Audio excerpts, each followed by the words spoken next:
Press the bell icon on the YouTube app and never miss another update. Hello student, आपका Rahul classroom में स्वागत है।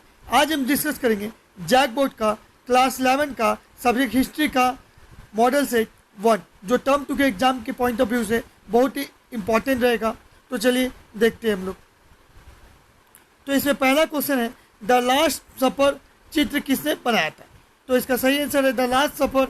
यह 15वीं शताब्दी में प्रसिद्ध इतालवी चित्रकार लियोनार्डो दा विंची द्वारा बनाई गई एक पेंटिंग है। आगे चलते हैं हम लोग। दूसरा, कोलंबस अमेरिका कब पहुंचा था? तो कोलंबस 12 अक्टूबर 1492 को अमेरिका की खोज की थी। आगे चलते हैं हम लोग। पुण्य जागरण शब्द की उत्पत्ति किस शब्द से हुई? तो देखते हैं। पुण्य जागरण को आंग्ल भाषा में रिनेंसा कहा गया है और वस्तुतः यह एक फ्रेंच शब्द है जिसका शाब्दिक अभिप्राय फिर से जागना है। आगे चलते हैं। एजिटेक संस्कृति की राजधानी कहाँ थी? तो एजिटेक लोगों की राजधानी टेनोच्टिट्लान थी। आगे चलते हैं। वाटर फ्रेम का आविष्कार किसने किया? तो वाटर फ्रेम का आविष्कार 1769 ईस्वी में हुआ था। इस मशीन का आविष्कार आर्कराइट ने 1769 ईस्वी में किया था। आगे चलते हैं। केंद्रीय बैंक ऑफ इंग्लैंड की स्थापना कब हुई? तो इंग्लैंड का बैंक जो था, इंग्लैंड का केंद्रीय बैंक है, उसे अंशधारियों के बैंक के रूप में इसकी स्थापना पार्लियामेंट के एक विशिष्ट कानून द्वारा सन 1844 में हुई थी और सन 1946 में सरकार ने एक कानून द्वारा इसका राष्ट्रीयकरण कर दिया। आगे चलते हैं। मेजी पुनर्स्थापना कब हुई? तो मेजी पुनर्स्थापना 19वीं शताब्दी में जापान में एक घटनाक्रम था जिससे सन 1868 में सम्राट का शासन फिर से बहाल हुआ। आगे चलते हैं। अभी लघु उत्तरीय प्रश्न देख लें। इटली के नगरों का पुनरुत्थान कैसे हुआ? तो इसे सुनेरेंको के बाइजेंटाइन साम्राज्य और इस्लामी देश तथा 12वीं सदी में मंगोलों और चीन के बीच व्यापार बढ़ने से इटली के नगरों का मुख्य रूप से पुनरुत्थान 14वीं शताब्दी के कुछ विद्वानों द्वारा यूनानी ग्रंथों के अरबी अनुवाद के कारण यूनानी तथा रोम के साहित्य और उसमें अंतर्निहित ज्ञान को प्रोत्साहन मिला और इसका प्रचार भी हुआ। आगे चलते हैं। मानवतावाद से आप क्या समझते हैं? तो मानवतावाद के माध्यम से यह तथ्य स्पष्ट हो गया कि मानव धर्म और ईश्वर के लिए ना होकर हमारे अपने लिए भी है। मानव का अपना एक अलग विशेष महत्व है।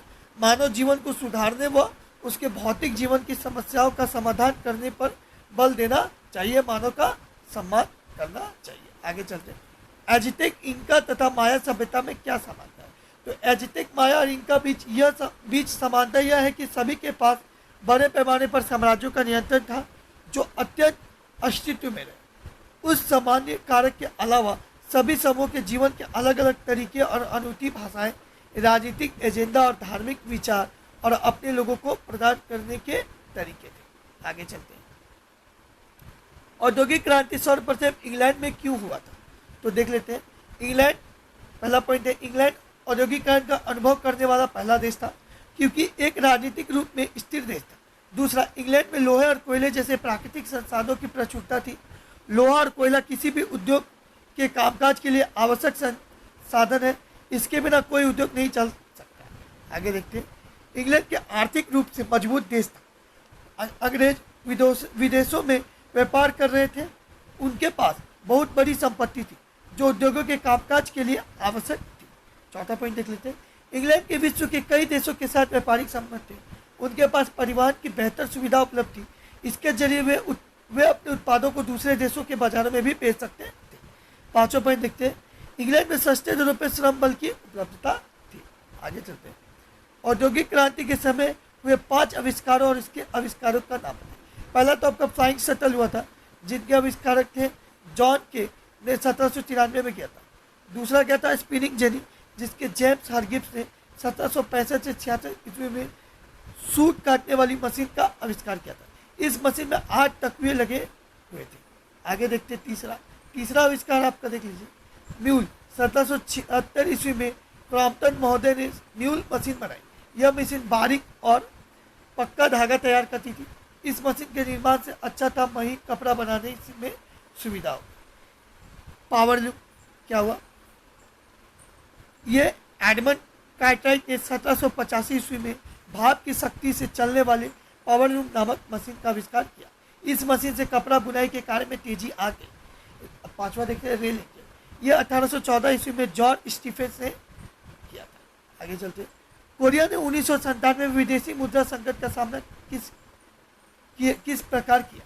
यहाँ पे किस सुना से किस प्रकार किया हो गया था, किस प्रकार किया, तो इसका आंसर होगा कोरिया वित्तीय संस्थानों ने अपने अल्पकालिक दायित्व का सम्मान करने में मदद के लिए कोरियाई सरकार ने अपने सीमित विदेशी मुद्रा भंडार का उपयोग किया। पहला तो एशिया वित्तीय संकट और वित्तीय संकट का एक दौर था जो पूर्वी एशिया और दक्षिण पूर्वी एशिया में जुलाई 1997 में फैला। दूसरा, इस संकट के कारण दुनिया भर में आर्थिक मंदी की संभावना जन्म लेने लगी। तीसरा, कोरिया वित्तीय संस्थानों ने अपने अल्पकालिक दायित्व का सामना करने में मदद के लिए कोरियाई सरकार अपने सीमित विदेशी मुद्रा भंडार का उपयोग। आगे चलते हैं। भारत की खोज में वास्को डी गामा की क्या भूमिका। तो वास्को डी गामा को अफ्रीका के केप ऑफ गुड होप का चक्कर लगाकर यूरोप से भारत के लिए सबसे पहले जाने के लिए जाना जाता है और 1497 और 1502 में शुरू 2 यात्राओं के दौरान दा गामा 20 मई 1498 को भारत पहुंचने से पहले दक्षिण अफ्रीका के तट के साथ साथ स्थानीय इलाकों में उतरे और व्यापार किया। आगे चलते हैं। पुण्य जागरण के उदय और विकास का कारण। तो यूरोप में पुण्य जागरण के उदय और विकास के प्रमुख कारण निम्नलिखित है। पहले तो मुस्लिम जगत के व ईसाई जगत के मध्य होने वाले युद्ध यानी क्रूसेड जिसको बोला जाता है के कारण यूरोप वासियों को पूर्व के लोगों से संपर्क हुआ, जिससे यूरोप के लोगों को नवीन तथा प्रगतिशील ज्ञान का बोध हुआ। इससे यूरोप में पुनः जागरण का उदय हुआ। सेकंड पॉइंट देखते हैं। तुर्कों का 1493 ईस्वी में रोम की राजधानी कुस्टूनिया पर अधिकार हो जाने के कारण यूनानी विद्वान और कलाकार इटली चले गए, जिससे यूनानी साहित्य, कला, दर्शन का प्रचार प्रसार हुआ और पुनः जागरण की शुरुआत हुई। आगे चलते हैं। थर्ड, नए देशों जैसे भारत व अमेरिका की खोज ने यूरोप के लोगों को वहाँ की संस्कृति से परिचित कराया। इससे पुनः जागरण के प्रति जागरूकता उत्पन्न हुई। आगे चलते हैं। कुछ महान वैज्ञानिक द्वारा ब्रह्मांड की खोज, कलाकारों के चित्रों तथा नए वैज्ञानिक आविष्कारों के कारण भी पुनः जागरण का उद्भव हुआ। व्यापारिक गतिविधियों से यूरोप के लोगों का अन्य देशों की संस्कृतियों के साथ मेलजोल बढ़ा, जिससे पुनः जागरण की नई दिशा मिली। आगे चलते हैं। नवीन मार्गों की खोज में पुर्तगाल और स्पेन के योगदान का उल्लेख करें तो देख लेते हैं। 1498 में नए समुद्री मार्ग की खोज का श्रेय वास्को डी गामा को जाता है। 1580 में पुर्तगाल हो गया। पुर्तगाल स्पेन का कब्जा हो जाने के कारण उसको आप लोग पुर्तगाल कर ही लीजिए। ये आपका प है पुर्तगाल पर स्पेन का कब्जा, यहाँ पे पर छूट गया है। पर स्पेन का कब्जा हो जाने के कारण डच व्यापारियों के लिए लिस्बन का द्वार हमेशा के लिए बंद हो गया और व्यापार की इन आवश्यकताओं ने एक नए राजनीतिक समीकरण को जन्म दिया। अब इन व्यापारियों ने व्यापार करने की नीति अपनाई। आगे चलते हैं। अमेरिका की खोज में कोलंबस की क्या भूमिका। तो अमेरिका की खोज 1492 में क्रिस्टोफर कोलंबस ने की थी। कोलंबस स्पेन का एक नाविक था और सफर के दौरान ही अमेरिका की खोज कर डाली। कोलंबस के पास 3 जहाज नीना, पिंता और सेंटा मारिया थे। कोलंबस 3 अगस्त 1492 को स्पेन के पालोस बंदरगाह से इन जहाज़ों को लेकर निकले। उनका मकसद एशिया और भारत पहुंचना था, जो कि उस समय सोने की खान था। भारत आकर कोलंबस को मसाले, सोने और मोतियों के तौर पर माल उठाना था। कोलंबस का पहला पड़ाव कैनरी आइलैंड था और यहाँ हवा की कमी ने यात्रा में बाधा था। यात्रा काफ़ी लंबी होती जा रही थी और क्रू के साथ उनका सब्र जवाब देने लगा। अपने क्रू के डर और उसकी शंका को दूर करने के लिए उन्होंने 2 लॉग तैयार किए। पहले लॉग के जरिए उन्होंने उस दूरी को दर्शाया जिससे वो हर दिन कवर कर रहे थे। दूसरे लॉग में उन्होंने उस दूरी को मापा जो कम थी। कोलंबस ने अपने फर्स्ट लॉग को उन्होंने क्रू से सीक्रेट रखा। दूसरा लॉग ने क्रू की चिंता बढ़ा दी थी। इस लॉग ने तय हो चुकी दूरी की सही जानकारी नहीं थी। 10 अक्टूबर तक क्रू का दर्द उन्हें आपसी संघर्ष की ओर ले गया। कोलंबस ने उस समय वादा किया कि अगर 2 दिनों तक उन्हें कोई जमीन नहीं दिखी तो फिर वो घर वापस लौट चलेंगे। अगले ही दिन या 11 अक्टूबर को उन्हें एक नई जमीन का पता लगा और यह नई जमीन अमेरिका की थी। आगे चलते हैं। औद्योगिक क्रांति के समय किए गए आविष्कारों की दिलचस्प विशेषताएं क्या थी, तो देख लेते हैं। सबसे पहले अब्राहम डार्बी ने धातु क्रम उद्योग में एक क्रांति लाई थी। दूसरा, हेनरी क्रोट ने पुडिंग फैनर्स और रोलिंग मिल को शुद्ध लोहे को सलाखे में रोल करने के लिए डिजाइन किया। तीसरा देख लिया, 70 के दशक में जॉन विल्कर से पहली लोहे की कुर्सी और बुआरिज के लिए वर्ड्स और सभी आंकड़ों के लोहे के पाइप बनाए। चौथा देखिए, जॉन ने 1773 में फ्लाइंग शटल लूप बनाया। इससे कम समय में व्यापक कपड़े का बुनना संभव हो गया। पांचवा देखिए, एडम कार्टराइट ने 1787 में पावर लंप का आविष्कार किया था।